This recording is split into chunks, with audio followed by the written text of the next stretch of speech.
It's my great pleasure now to welcome Linn Teigland, who is the EMEIA Area Managing Director for EY, who's going to talk to us about Europe's competitive edge. If there's one word or a series of words now on the tongue of most people in the bubble, at least if not outside, is competition, competitiveness. So this is a highly topical topic, and I'm sure that we will learn a great deal from Julie's presentation. Without further ado, over to you, Julie. Thank you. So, after the wonderful session before, I have the pleasure of speaking to you about competitiveness. I'm going to focus my comments on Europe and specifically the EU. I'll make a few references to the UK because I do think this is an issue for the continent, just not for the EU 27 or the UK individually. I do recognize that after the coffee break it's a little bit difficult, but I'm hoping that I can entertain you and provide you a few stats as to why I think this is super important. So a few months ago, I authored an article for Fortune about Europe's need to really focus on competitiveness. And I said if they need to do that if we want to shape the future with confidence. At the time, I said Europe is really facing some of the most complex challenges in history. Frankly, that was before the US elections. There was an urgent need for change then. And now, well, what's more urgent than urgency? I'm going to argue today that there's a real need for us to change the language. So perhaps instead of urgency, I should focus on importance, because it's items of importance that really matter in the grand scheme of things. And let's make no mistake, it's important that Europe find its competitive edge. Geographical disruption and volatility are on the rise. A force or a whole host of forces are at play that includes climate change, the rise of artificial intelligence, and shifting demographies. Competition from the US and from China has never been fiercer. All of this has led to a highly uncertain outlook. It's not just a shift in focus from urgency to importance where our language needs to change. Our language is important because it signals intent. I would really argue as a group, all of us together, we need to talk a lot less about regulation and a lot more about realizing growth. We need to focus on the economic benefits of sustainability, not disclosure. We need to navigate a delicate balancing act between protection of all of our citizens and innovation, which is critical for our future. Now, this does not mean an end to safeguarding our future. Far from it. It simply means that our focus needs to be on the end game. And that end game is really economic sustainability or security through sustainable and inclusive growth. If that's not our goal, ladies and gentlemen, what are we doing for our future? If we do not do this, I want to demonstrate what Europe will look like. It's clear in my eyes that it's going to struggle, and I'm going to give you a few stats to back up why I think Europe is already struggling. And I do say Europe, not just the EU. Our EY European Attractiveness Study, it looks at FDI and business sentiment. We've done this every year for about 20 years. The most recent survey came out last June. The next one's coming out in a few months. Do you know that our FDI across Europe declined in 2023? It fell more than 4% compared to 2022, and by the way, more than 11% since the pandemic.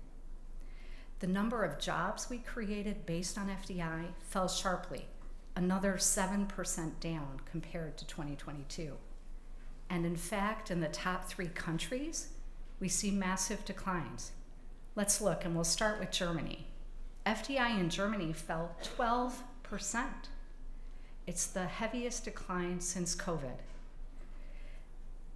Investment in France fell 5%. And France did relatively well because, ladies and gentlemen, while investment was down, jobs at least were partially up, underlining some of the positive reforms that France has been able to make.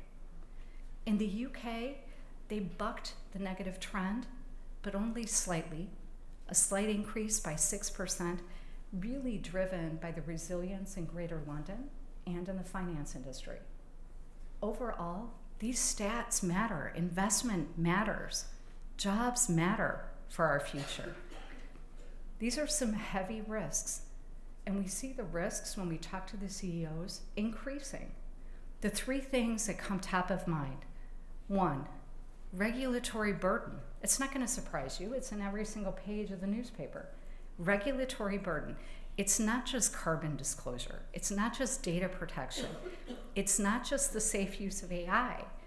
Investors are really worried that this expanding regulatory framework is going to stifle growth and agility. It's the complications of not 1, 2, or 3 laws, but 27 implementation guidances that are out there.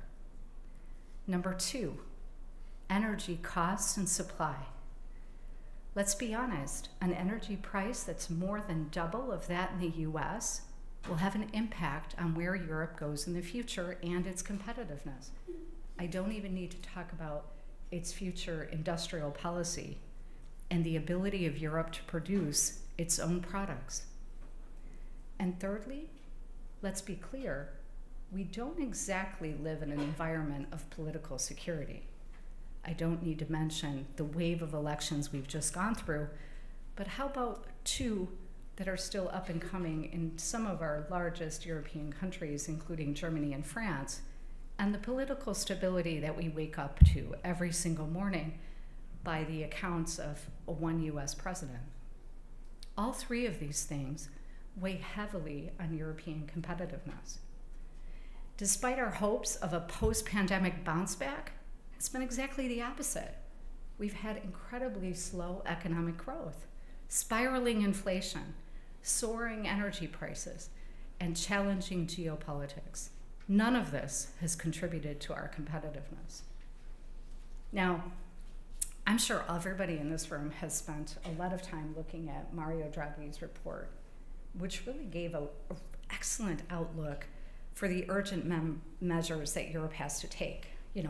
Reforming the innovation life cycle, decarbonization, enhancing security. Our findings agree with all of his points. The consensus is clear. There's an awful lot for us to do. Policymakers cannot deliver that change alone.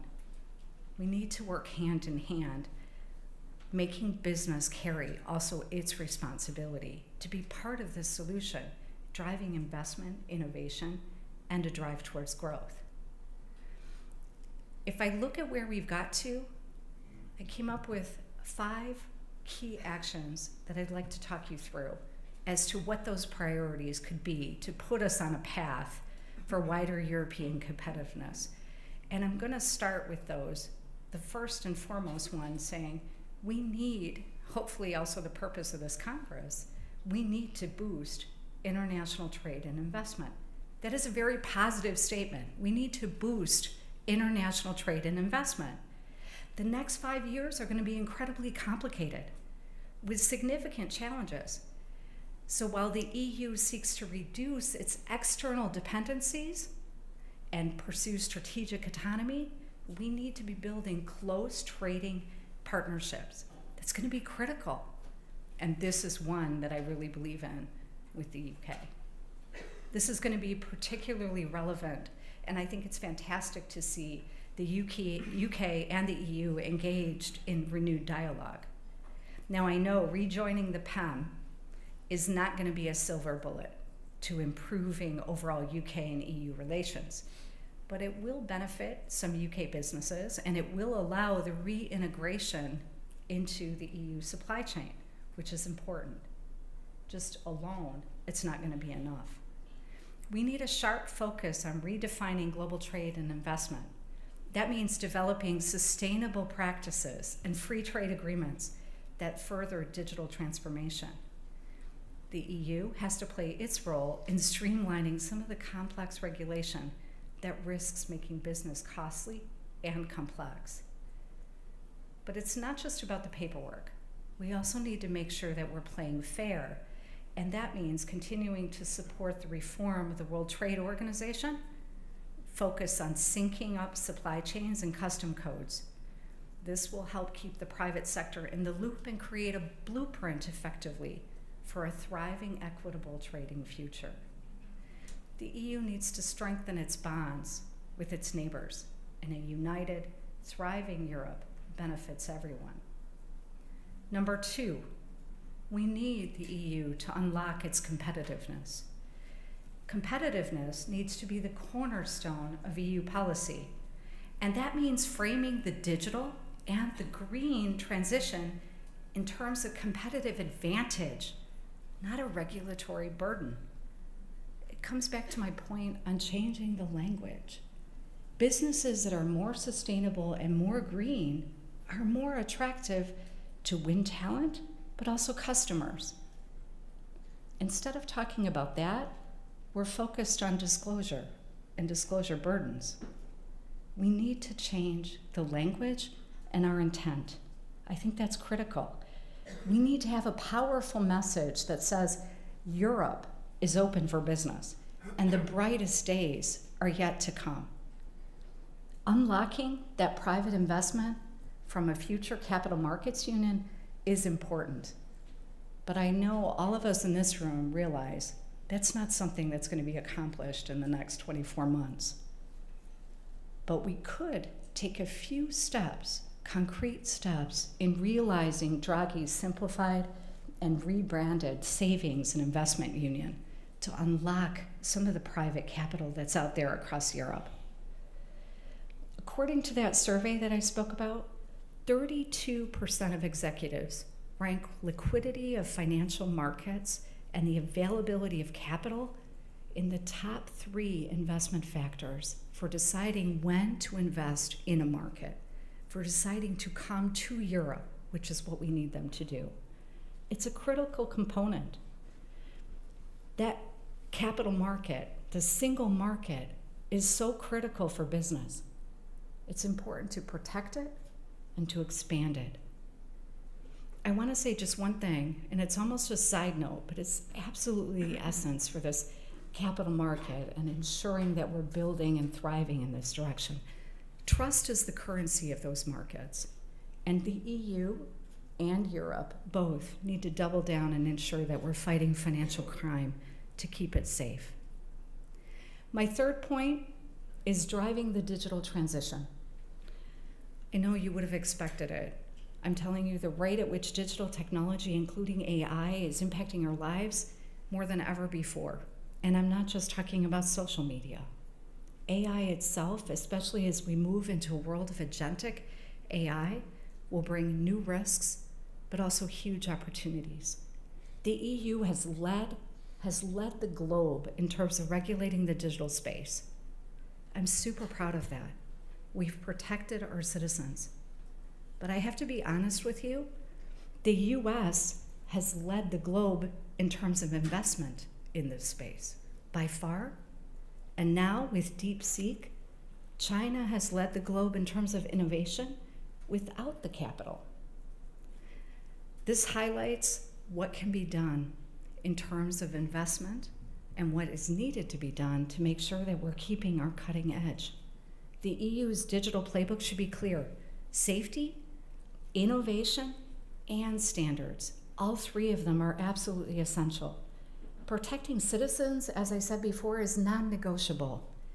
But it's also important not to stifle creativity. We need the EU to be a magnet for bright minds, not to hinder them.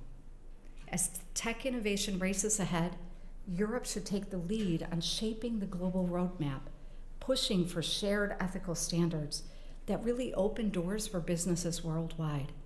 And this balanced approach to government will promote innovation while migrating risks.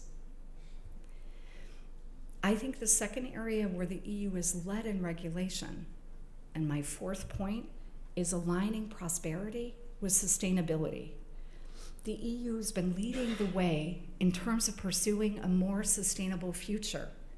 Let me tell you a stat that you probably don't know, and it's a positive one that we do not talk about. Ladies and gentlemen, 67% of businesses, 67% consider Europe much better than other regions in supporting them to achieve their sustainability goals, pursuing new business models, being more attractive in adjusting their supply chains. Europe wins on this front.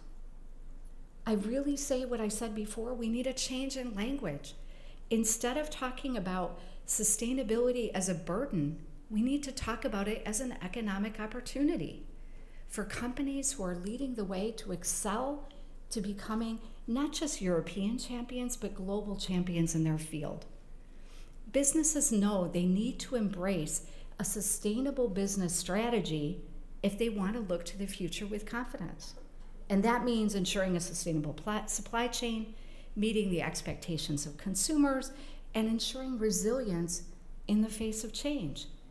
Government's got to provide the right backing and incentives, and that makes going green a no-brainer. Europe's on the brink of a sustainability revolution, and the world is watching. I think EU ESG reporting needs to be clear. No more data chaos, no more alphabet soup, but really clear in one set of rules for everyone, all across the EU. And we need businesses to rally to drive towards that net zero future. And I can tell you when I speak to the CEOs, they're on the journey, and we see some great evidence of changed business models already today. The last point I want to make is probably the most important because it relates to all of our future. It's a commitment to skills and talent.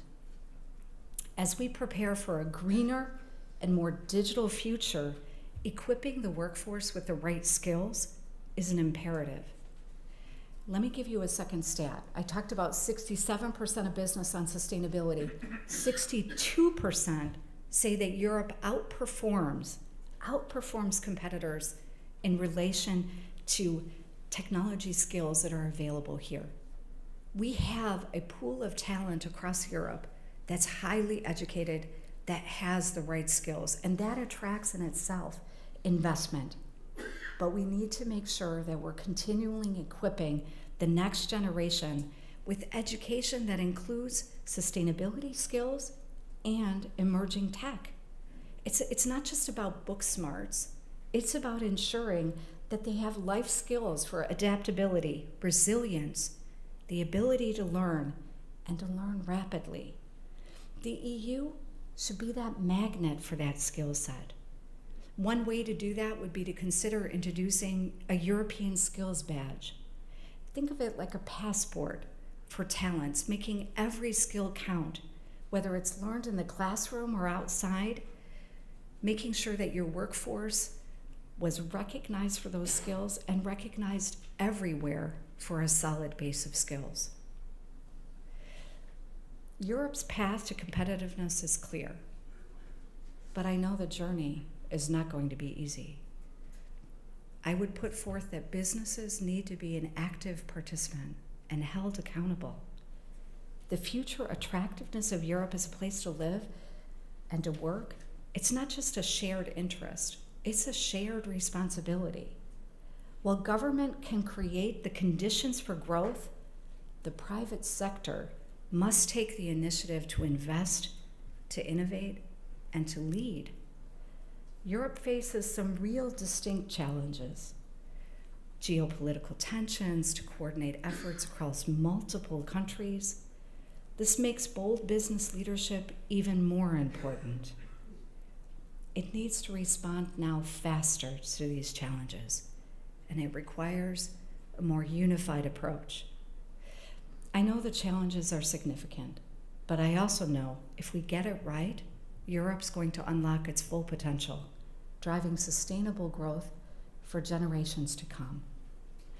I want to close with a quote, and it might surprise you a bit. My quote is, "In the long history of humankind, those who've learned to collaborate and to improvise most effectively have prevailed. The quote's attributable to no other than Charles Darwin. And it's a reminder for both government and business to really cooperate, but also to adapt in order to compete effectively. Not just to survive, but to thrive. Ladies and gentlemen, thank you very much.